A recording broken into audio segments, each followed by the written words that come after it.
하나님의 말씀은 누가복음입니다. 5장 17절부터 26절까지입니다.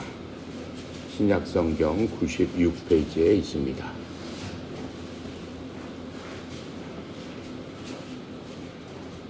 (17절부터) (26절까지) 우리 한 목소리로 읽고 살펴보도록 하겠습니다.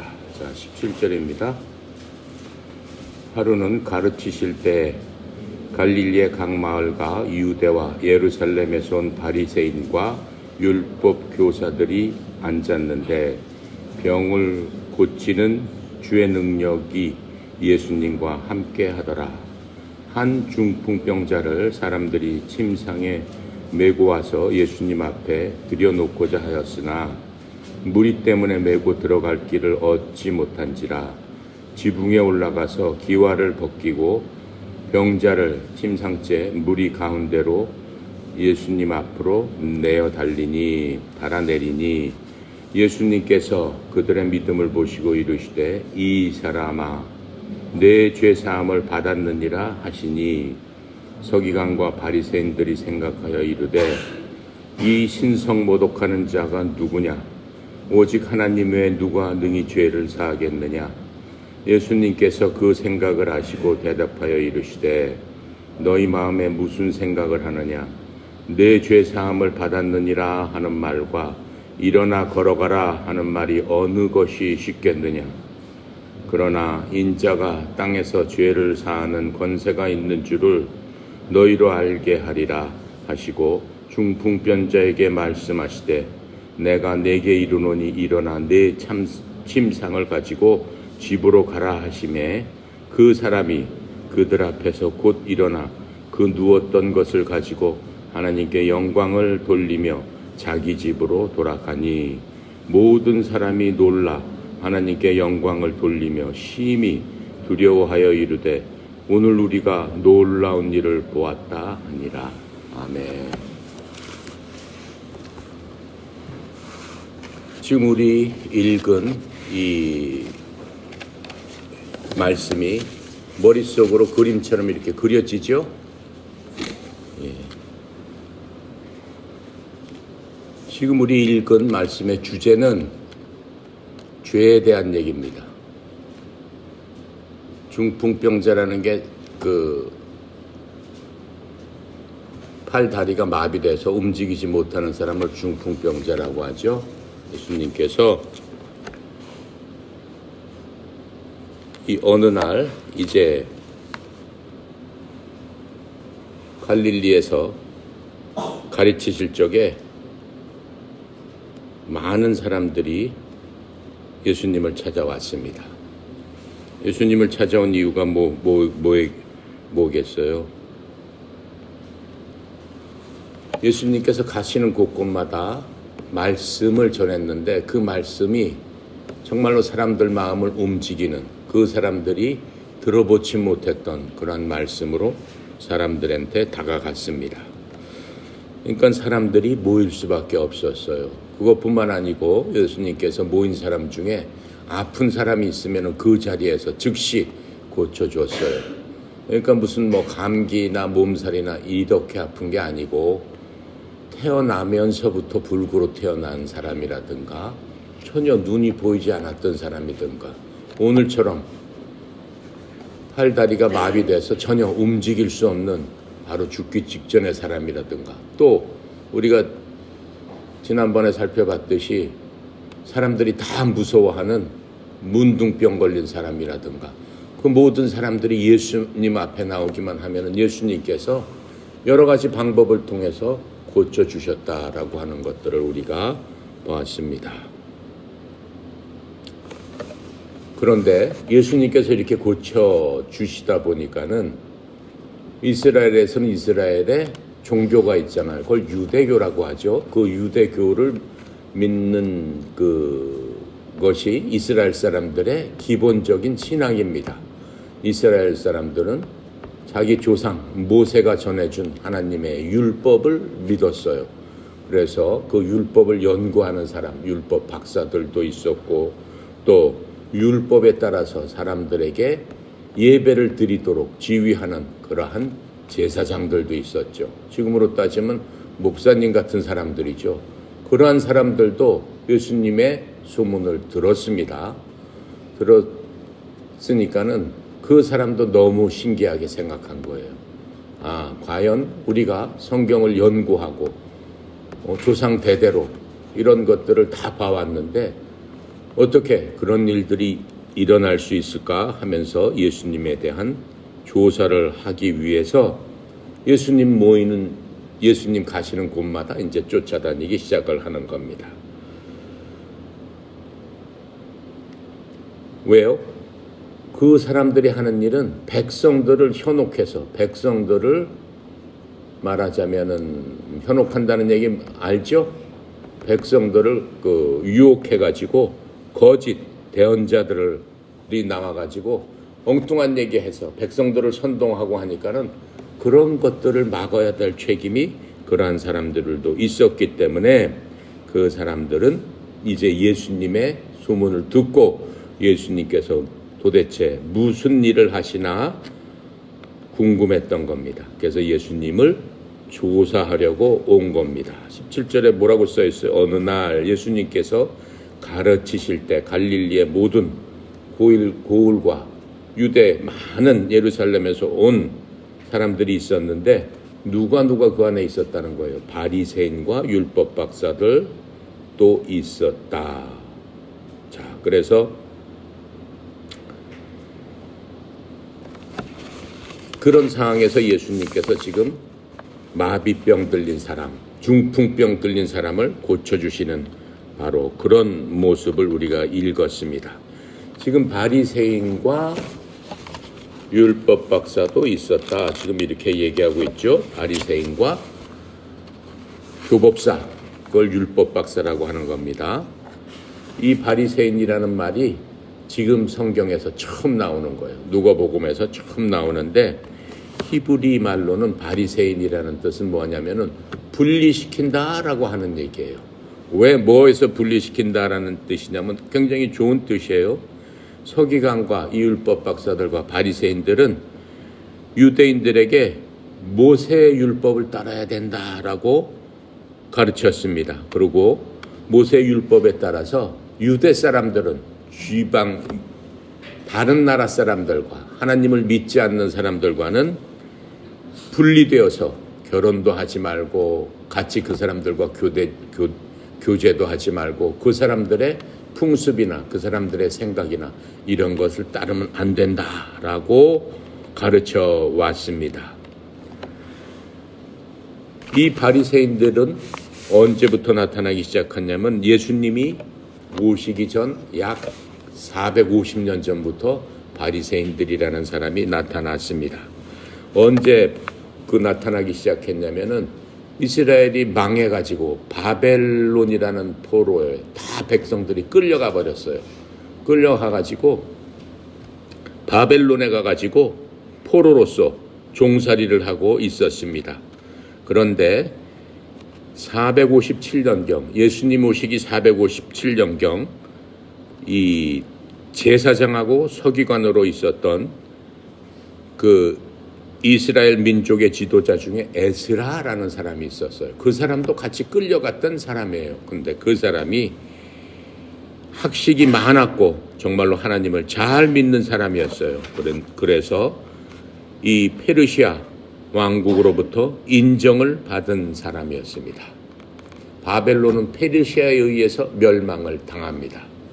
그래서 바벨론에 끌려갔던 포로들이 페르시아 왕국이 세워지면서 그 포로를 풀어주게 됩니다.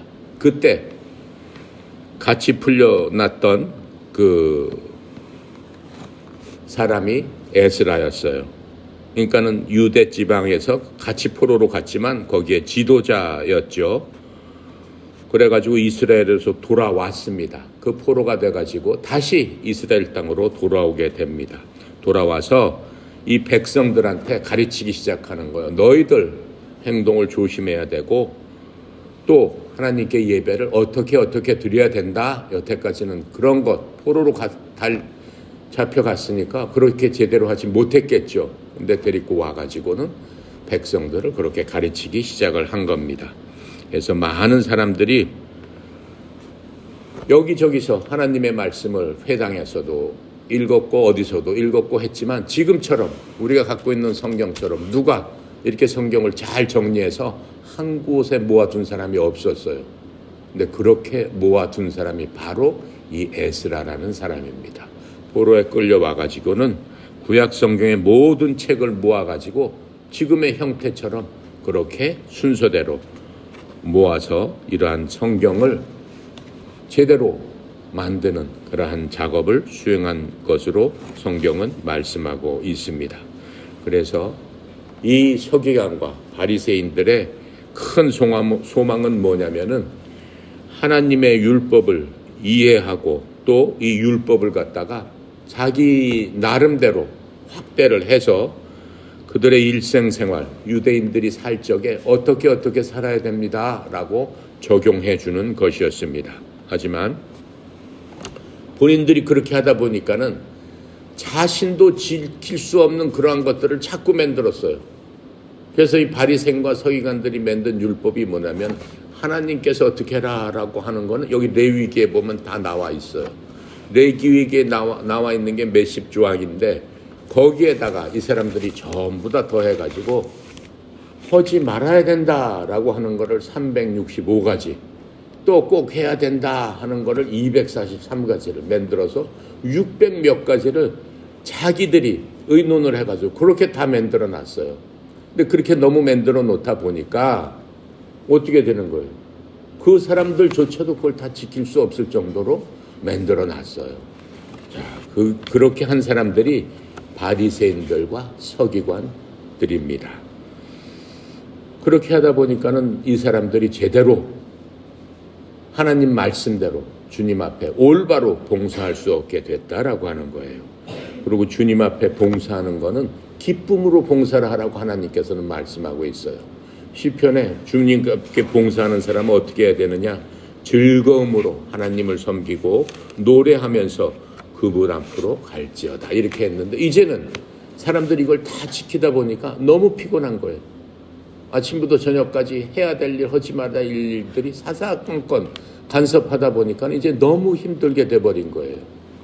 그런 상황에서 이 바리새인들은 자기네들은 그걸 다 지키는 것처럼 하면서 지키지 않는 사람을 무슨 사람이라고 그래요? 위선자라고 얘기하죠. 너 위선자야 이렇게 얘기하잖아요. 그런 위선자가 돼버린 겁니다. 또 자기네들이 사람을 모아놓고 이렇게 성경 말씀을 가르치고 어떻게 살아야 됩니다. 뭐 해야 됩니다. 실컷 얘기해놓고 그 사람들은 거기에 반도 못 지키는 그러한 꼴이 돼버렸습니다.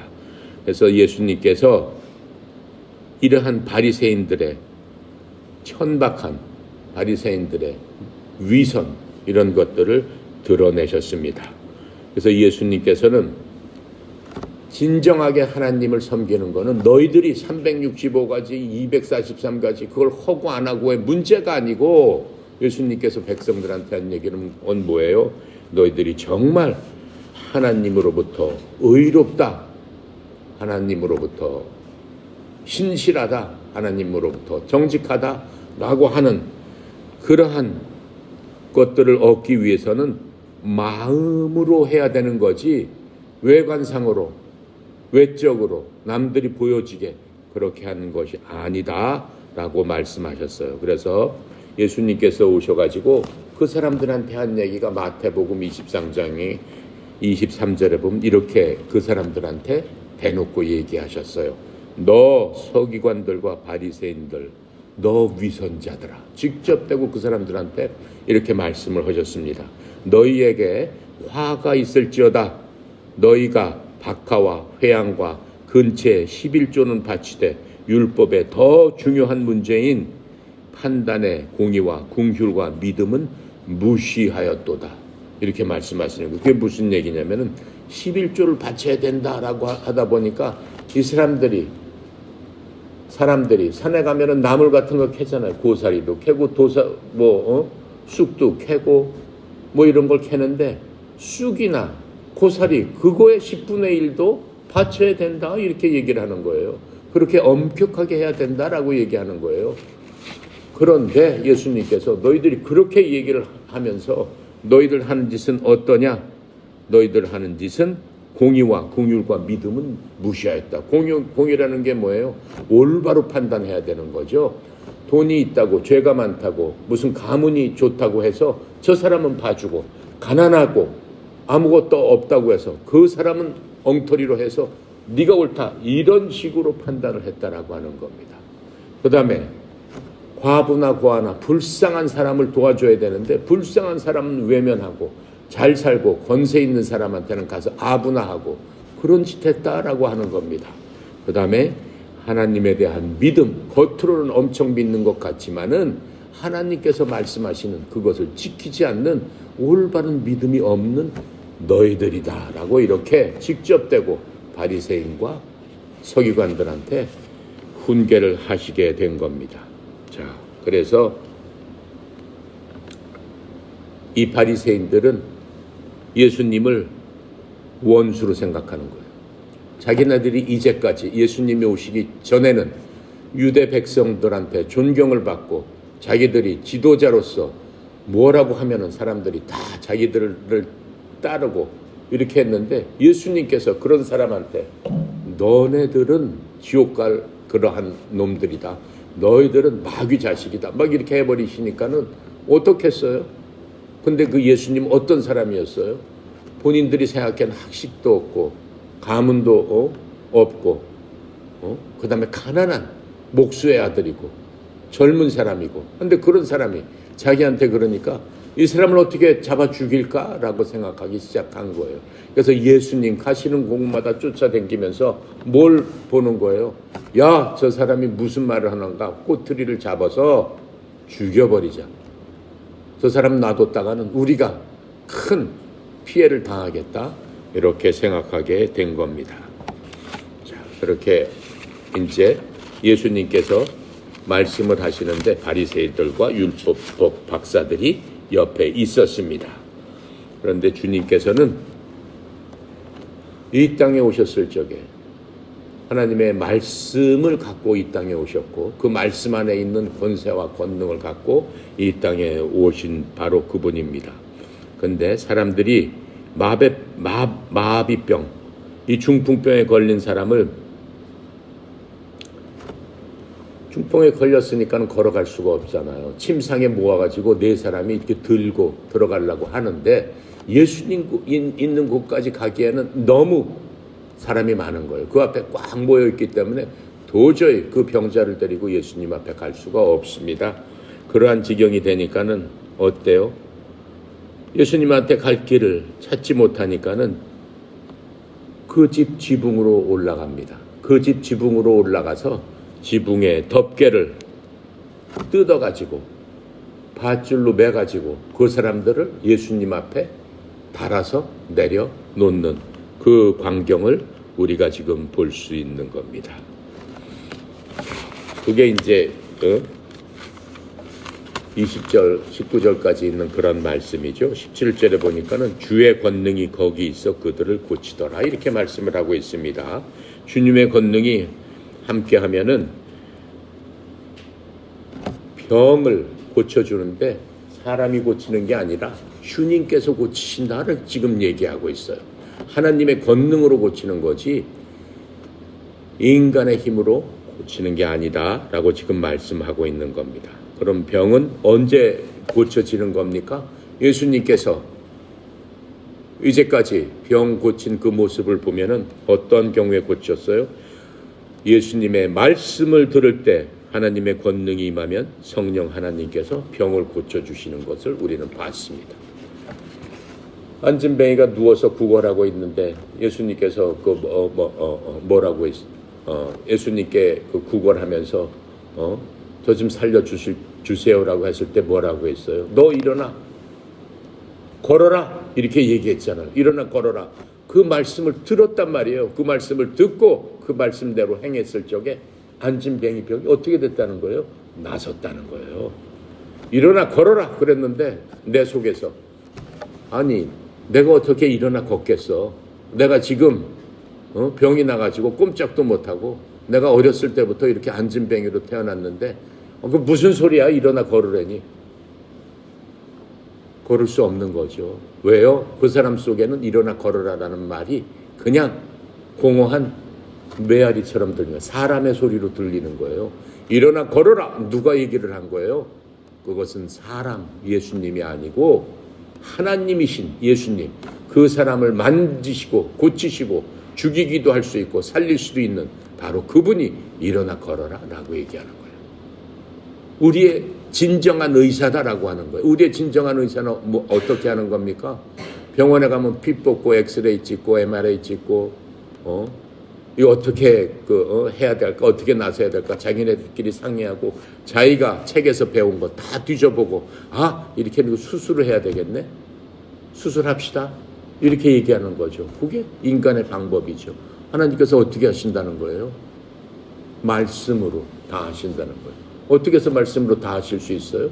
말씀으로 사람을 지으셨기 때문에 창세기 1장 보면 어떻게 3장 보면 어떻게 하나님께서 세상 만물을 창조하시고 흙으로 사람을 이렇게 빚으신 다음에 하나님의 호흡을 하고 불어넣었더니 사람이 어떻게 생겼다는 거예요? 그 속에 피가 돌고 핏줄이 생기고 온 장기가 생겨서 어떻게 됐다는 거예요? 사람이 되었다라고 지금 얘기하고 있잖아요. 정신이 들어가고 영이 들어가지고 살아있는 사람이 되었더라 라고 얘기를 하는 거예요. 그러니까 하나님께서는 하나 하는 것만으로도 사람에게 생명을 주실 수 있는 분이다 라고 얘기하는 거예요. 그 하나님께서 진정한 의사가 되셔서 그 사람의 몸뿐만 아니고 정신과 혼과 영까지도 다 고칠 수 있는, 왜? 사람한테 그것을 주신 분이기 때문에 거기에 대해서 너무나 잘 알고 있는 거예요. 사람의 모든 것들, 피부 하나하나까지, 장기 하나하나까지 하나님께서 만들어 놓으신 거기 때문에 너무나 잘 알고 있는 거예요. 지금 그 하나님께서 직접 오셔서 사람들을 고쳐주시는 겁니다. 그래서 이 서기관과 바리새인들이 지금 예수님의 그 모여 있는데 참석하고 있다라고 얘기를 했습니다. 왜냐하면은 하나님의 능력이 특별한 방법으로 나타났습니다. 인간이 생각하지 못하는 방법으로 나타났고 예수님이 마비에 걸린 사람을 치료해 주실 것이기 때문에 어떻게 하느냐 이제 보기 위해서 나타난 겁니다. 성경에 보면은 문둥병은 무엇을 상징하는 거냐면은 죄와 더러움을 상징하는 겁니다. 마비병, 사람이 움직이지 못하는 병은 무엇을 상징하는 거냐면 삶에서 죄가 이렇게 만들었다라고 생각을 하고 있는 겁니다. 자, 그런데 예수님께서는 그 사람에 대해서 그냥 몸을 치료하는 것 이상으로 지금 치료를 하고 계시죠? 그게 뭐예요? 그의 죄들을 용서하시고 사람들, 거기 모여있는 많은 사람들한테 그 사람뿐만 아니라 용서가 어떤 것인가를 지금 보여주고 계시는 겁니다. 마비병 환자는 예수님께 스스로 걸어서 올 수 없는 그러한 상황이죠. 이제 다행히도 4명의 친구들이 예수님 앞으로 지붕을 뚫고 달아내립니다. 달아내렸을 적에 20절에 예수님께서 그들의 믿음을 보시고 이렇게 얘기를 하고 있어요. 그들의 믿음을 봤다는 게 뭐예요?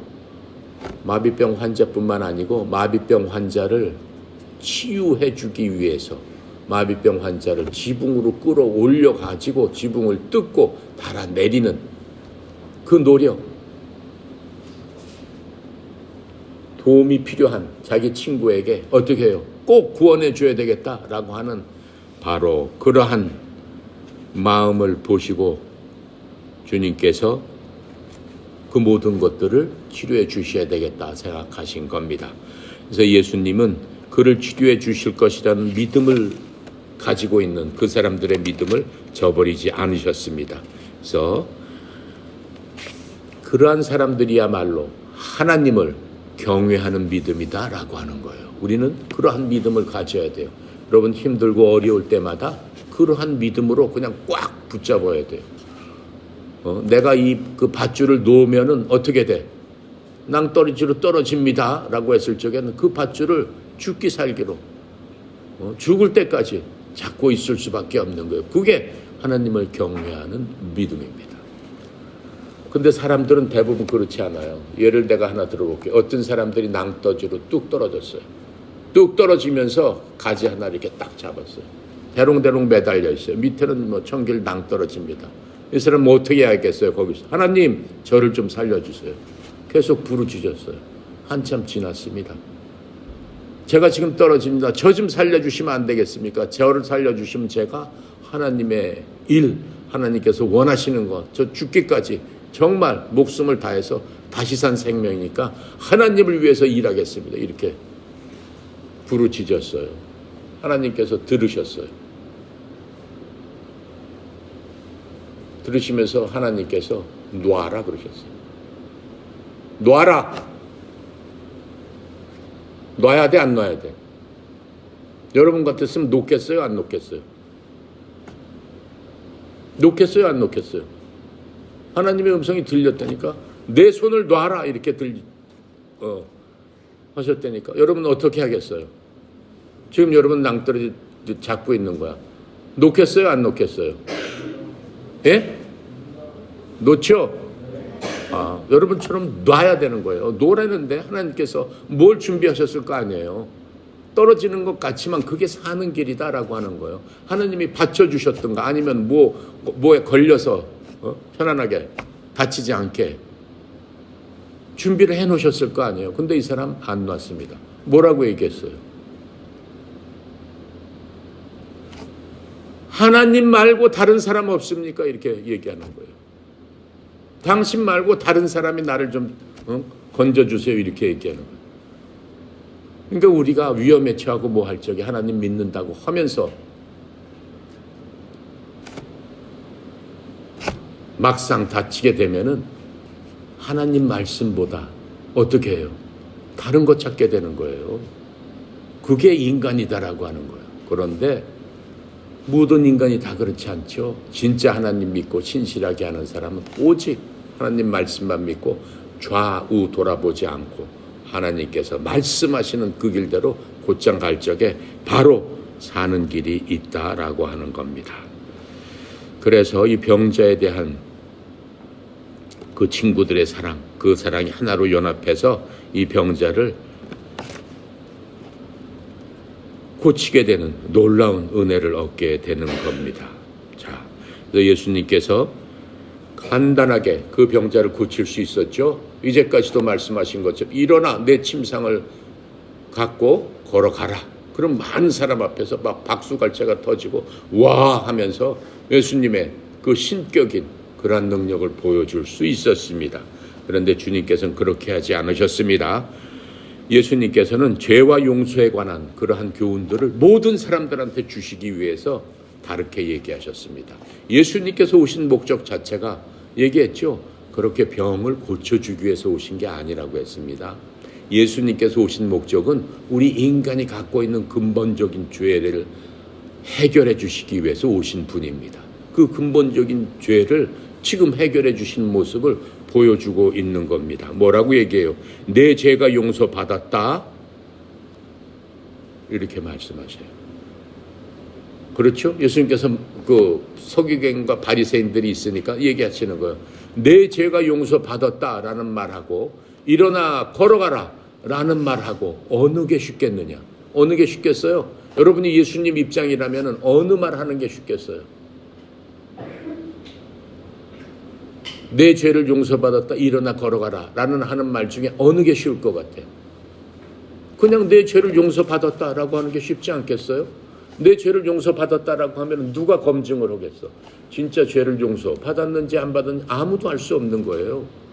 하지만 일어나 걸어가라 라고 하면은 그 자리에서 일어나 걸어가야 되는데, 그렇죠? 진짜 기적이 일어나야 되는데 사람의 눈으로 보기엔 그게 훨씬 쉬운 거, 훨씬 어려운 거죠. 네. 그런데 예수님께서는 뭐라고 말씀하세요? 내 죄를 용서받았다 이렇게 말씀하셔요. 자, 그래서 이 병자가 정말로 자신이 죄들로부터 용서받았는지 증명할 수 없기 때문에 내 죄 용서받았다. 그냥 말로만 하는 건 너무 쉽죠. 근데 주님께서 이 더 어려운 방법을 택하시고 그 몸을 고쳐 주셨어요. 더 어려운 방법 용서받았다 하시면서 일어나 걸어가라. 그것까지 해주신 거예요. 그렇다면은 여기서 우리가 뭘 생각해 볼 수 있습니까? 야, 내가 병든 거는 죄 때문에 병이 들었을까? 이렇게 생각해 볼 수 있죠. 예수님께서 너 죄 용서 받았다 했더니 그 사람이 일어났단 말이에요. 죄 용서 받는 순간에 일어났다는 얘기는 죄 때문에 마비병 걸렸었다라고 지금 말씀하시는 겁니다.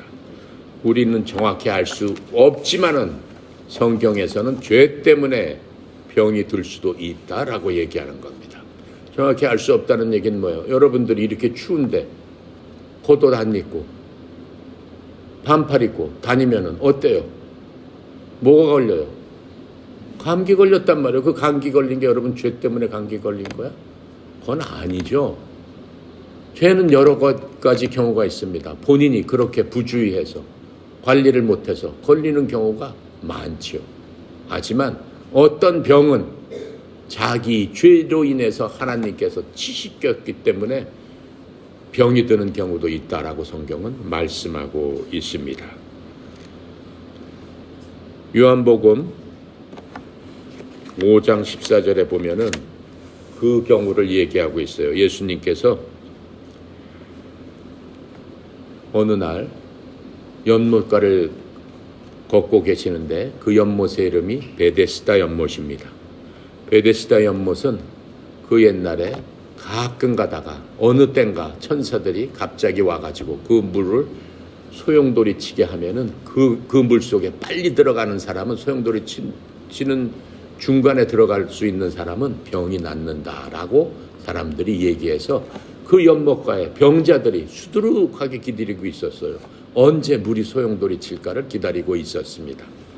그런데 예수님께서 그 옆을 지나가셨습니다.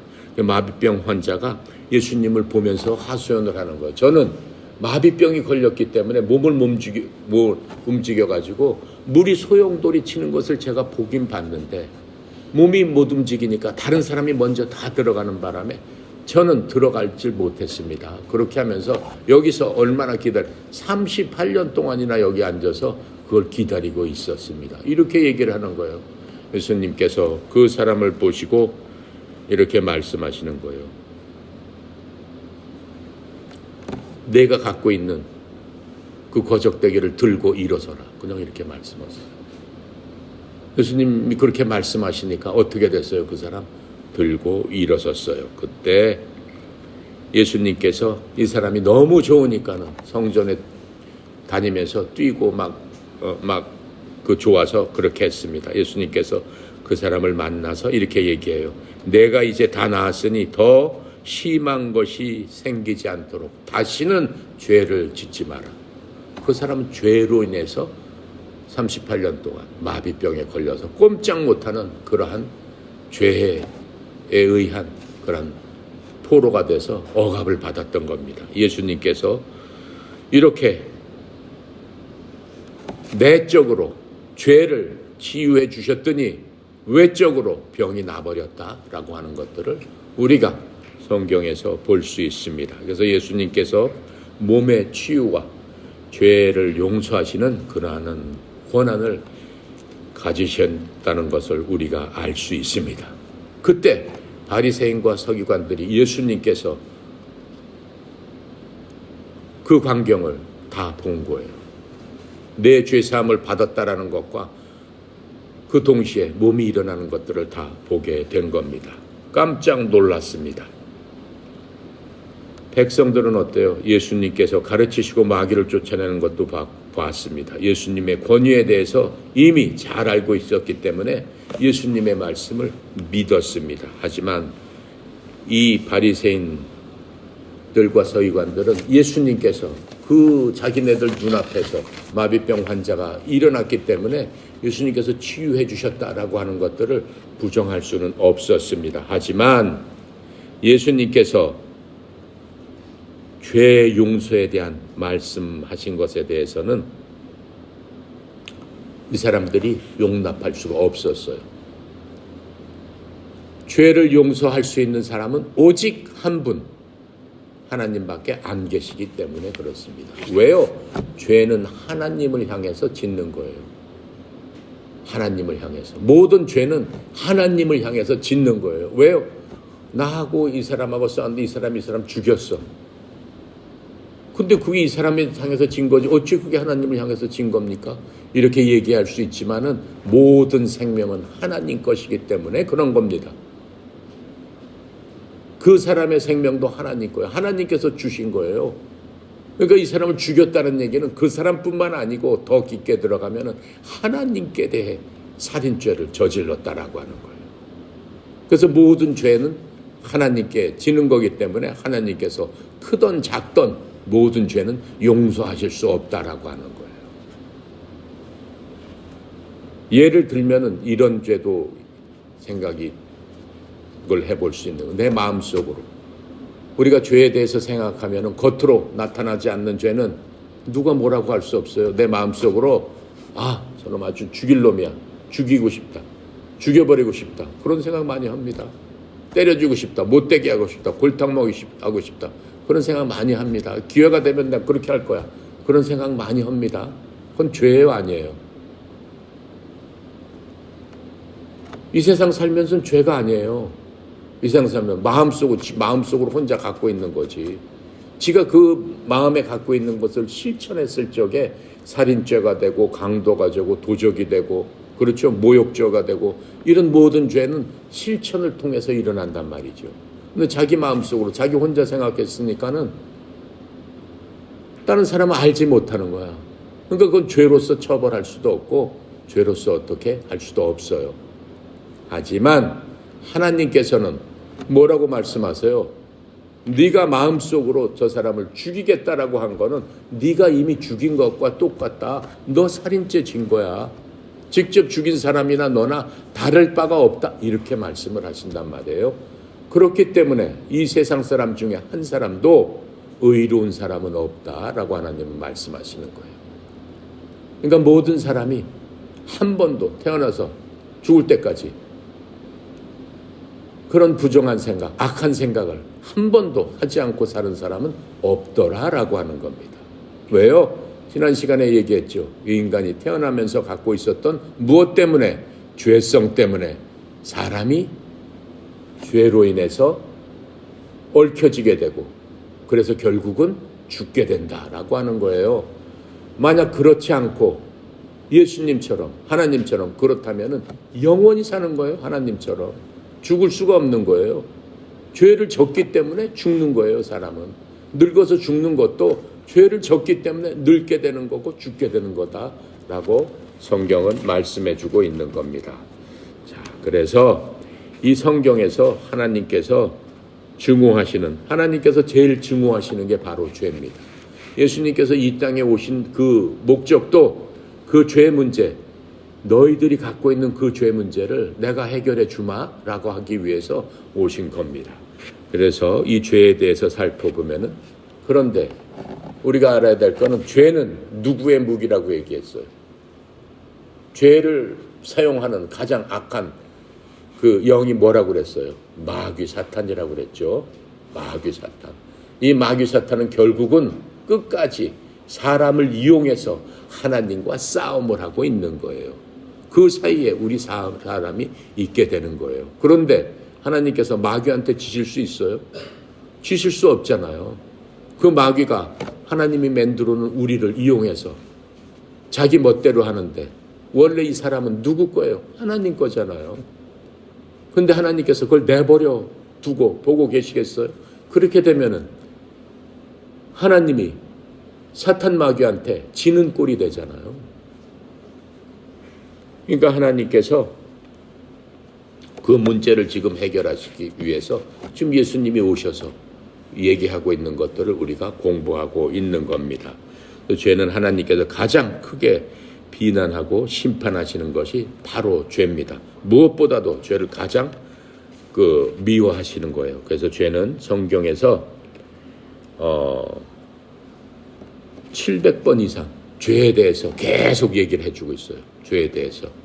그렇게 하고 성경에서 죄라는 단어는 어디서 맨 처음 나오냐면은 성경을 쭉 읽다 보면은 성경의 맨 처음에 있는 게 창세기죠. 여러분 성경 맨 처음에 쳐다보면 창세기 이렇게 나와요. 창세기 4장 7절에 이렇게 나와 있어요. 내가 잘 행하였으면 너를 받지 아니하겠느냐. 그러나 내가 잘 행하지 아니하면 죄가 문에 엎드려 있느니라. 이렇게 얘기를 하시는 거예요. 그 죄에 대한 열망이 내게 있으리니 너는 그를 다스릴 것이니라 하시니라 하고 가인과 함께 첫 번째 얘기하는 거예요. 하나님께서 가인에게 하신 말씀. 이게 무슨 얘기냐면은 하나님께서 아담과 이브를 만드셨죠. 그게 첫 사람이에요. 남자와 여자. 그 남자와 여자가 결혼을 했기 때문에 자식을 낳습니다. 첫째 아들이 가인이에요. 둘째 아들이 아벨이에요. 근데 이 사람들은 다 어디서 쫓겨났다고 그랬어요? 하나님이 계시는 낙원에서 쫓겨났습니다. 쫓겨나서 이 땅에서 살게 됐는데 하나님께 예배를 드리고 제사를 드려야 되는 게 삶의 목적이었어요. 그 사람 원래 인간들은 아침에 일어나면 제사를 드려야 되는 거예요. 그게 평상시 숨 쉬는 거하고 똑같은 거예요. 그런데 하나님께서 제사를 드리는 방법을 알려줬어요. 너희들이 하나님 앞에 나올 때 어떤 제사를 드려야 된다라고 하는 걸 알려줬어요.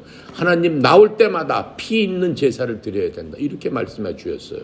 왜 피 있는 제사를 드리라고 말씀하실까? 피는 징그러운데 왜 피를 드리라고 말씀하실까? 왜요? 그 모든 사람들이 죄를 지었기 때문에 하나님 앞에 쫓겨나가는 거예요. 그래서 하나님께서는 죄를 보실 수 없어요. 그러니까 죄를 덮을 수 있는 무엇인가가 있어야 되는데 죄를 덮을 수 있는 유일한 방법은 피밖에 없다라고 하는 거예요. 죄를 덮을 수 있는 건 천으로 덮을 수 없고 무슨 나무로 덮을 수 없어요. 죄를 덮을 수 있는 거는 살아있는 동물의 피밖에는 안 된다라고 하는 거예요. 그것도 죄가 없는 피. 죄가 없는 동물은 죄가 없잖아요. 동물은 뭐 에덴 동산에서 죄를 지어서 쫓겨난 게 아니잖아요. 그냥 아담과 이브가 쫓겨났을 적에 같이 쫓겨나 버린 거란 말이에요. 그러니까 죄 없는 그 동물의 피를 잡아서 나한테 올 적에는 꼭 피로 나한테 먼저 뿌려서 내 죄를 덮어라 이렇게 말씀하신 거예요. 동생 아벨은 그렇게 했습니다. 동생 아벨은 양을 잡아가지고 예수님께 하나님께 갖다 바쳤어요. 하나님께서 아벨의 그 제물은 받으셨어요. 그런데 형은 농사를 열심히 졌습니다. 땀 흘려서 열심히 1년 내내 져가지고 아주 좋은 곡식 해서 하나님께 드렸어요. 그때 하나님께서 받으시겠어요? 안 받으시겠어요? 안 받으신단 말이에요. 아무리 좋은 곡식이 하나님한테 필요한 게 아니잖아요. 하나님한테 보이는 거는 그게 아니고 가인의 죄가 보이니까는 가인을 받을 수가 없는 거예요. 가인의 몸에 온 죄가 그냥 덕지덕지 붙어 있는데 하나님 앞에 나오니까 하나님께서 고개를 돌리실 수밖에 없는 거예요. 그리고 하나님께서 뭐가 부족해가지고 온 곡식하고 아주 좋은 걸 갖다 하나님에 드렸을 적에 그걸 보고 좋아하시겠느냐라고 하는 거예요. 일단 죄를 가려야 되는 거 아니냐는 말이에요. 그러니까는 가인 거를 받지 않게 되는 거예요. 받지 않게 되니까 가인이 어떻게 했어요? 동생한테 가서 동생을 돌로 쳐서 죽여버립니다. 그게 첫 번째 살인이에요. 사람을 죽인, 자기 동생을 죽인. 바로 그게 죄란 말이죠.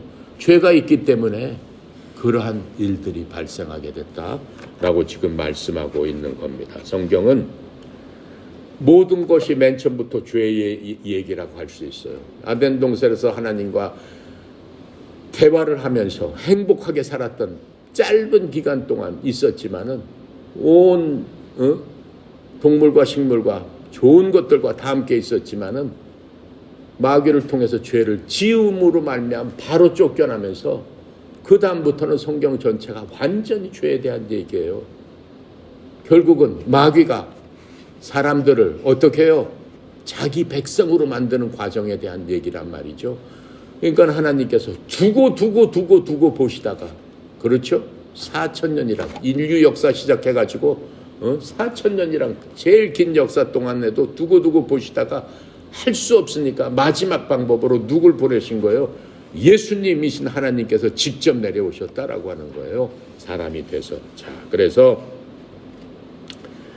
이 성경의 죄의 얘기를 보면 하나님께서 극도로 미워하시고 사람들에게는 정말로 치명적인 이 죄는 하나님을 믿지 않고 인간이 창조 목적대로 살지 않는 것이다 라고 말씀하고 있는 거예요. 사람은 애당초 하나님을 믿게끔 만들어져 있습니다. 내가 사람은 왜 태어났다고 얘기했어요. 여러분 절대로 하나 잊지 말아야 될 게 있어요. 여러분 태어난 목적은 뭐예요? 뭐예요? 기뻐하는 거예요. 기뻐하는 거예요. 인간의 태어난 목적은 슬픔, 걱정 그게 아니에요. 기뻐야 되는 거예요. 마음이 항상 기뻐야 되는 거예요. 항상 싱글벙글해야 되는 거예요. 누구로 인해서? 하나님으로 인해서. 하나님과 있을 적에는 그렇게 싱글벙글하게끔 하나님께서 만들어 놓으셨다라고 하는 거예요. 그 다음에 뭐예요? 하나님께 영광을 돌리는 거죠. 그렇죠? 내가 대회 가면 항상 무대에서 영광 돌리게 해주세요. 왜요? 인간에 태어난 목적이에요. 여러분이 선수하는 목적이에요. 자기가 같은 발란트의 목적은 하나님께 영광을 돌리는 거예요. 하나님으로 기뻐하는 거예요. 무대에서도 기뻐해야 되는 거예요. 내가 하나님과 같이 뛰는데 정말 기쁩니다. 너무 기쁩니다. 난도를 하고 안 하고 그거 문제가 아니란 말이에요. 그게 무슨 상관이 있겠어요? 하나님께서. 내 마음이 기뻐서 넘쳐야 돼요. 이해 갑니까? 그리고 예수님이 이제 드디어 오셨는데 근본 목적은 뭐겠어요? 바로 그 문제를 해결해 주겠다. 내가 갖고 있는 문제, 여러 가지 갖고 있는 바로 근본적인 죄 문제를 해결해 주시겠다라고 하는 겁니다. 그래서 죄라는 것은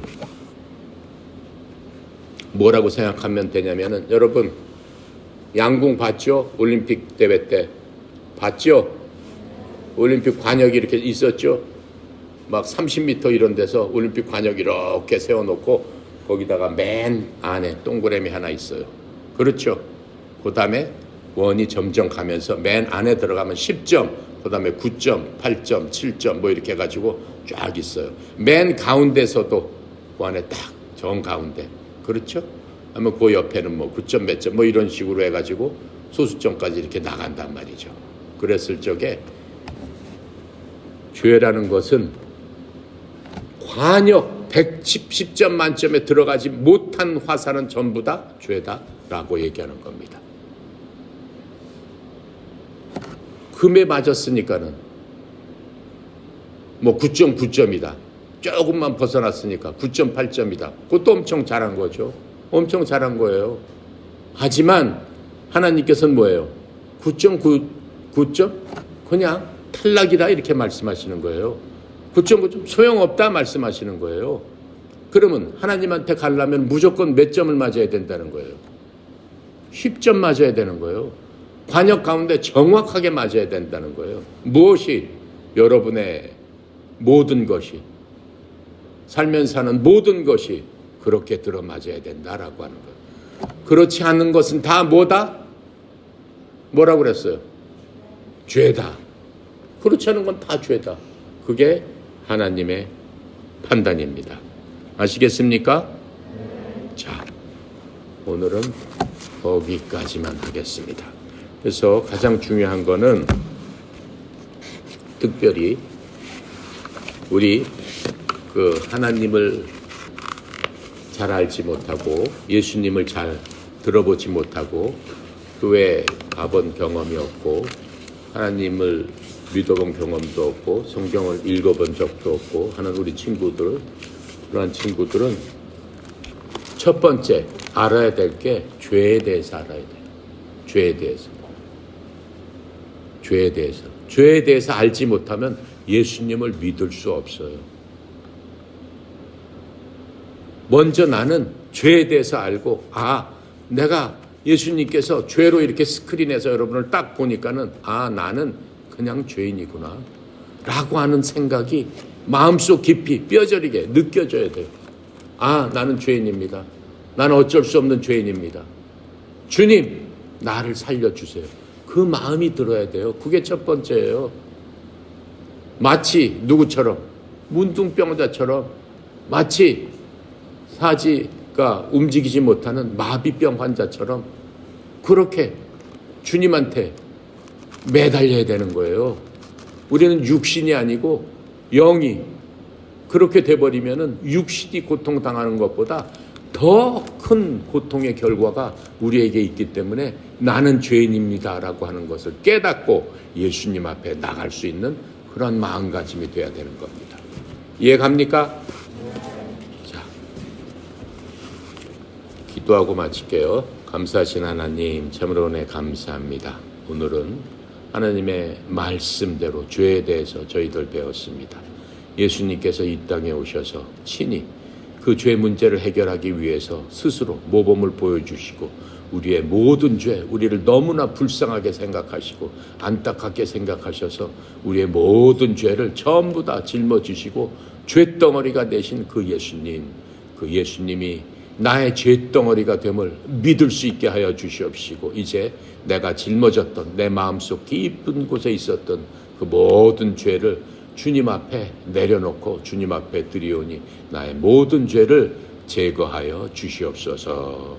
나는 참으로 죄인임을 고백하며 나의 구주는, 나를 구원하실 분은 오직 예수님이심을 고백합니다. 아버지 하나님, 특별히 동계훈련 중에 이렇게 함께 성경 공부를 합니다. 육신뿐만 아니라 영적으로도 더욱더 강건해지는 하나님의 선수들이 될 수 있도록 주님 축복하여 주시옵소서. 특별히 선수들을 훈련하고 또 지도하는 우리 코치들과 송영희 사장님, 하나님 함께하여 주셔서 영육간의 강건함으로 하나님께서 주시는 그 크신 무한하신 능력을 흘려보내는 통로로서 우리 선수들에게 필요한 곳곳들을 채워주는 귀한 종의 사명을 감당하는데 부족함이 없도록 주의 종에게 크신 능력과 힘과 하나님의 형통함을 주시옵소서. 오늘도 모든 것 주님께 의탁드리며 감사드리며 우리 주 예수 그리스도 이름으로 기도드렸습니다. 아멘.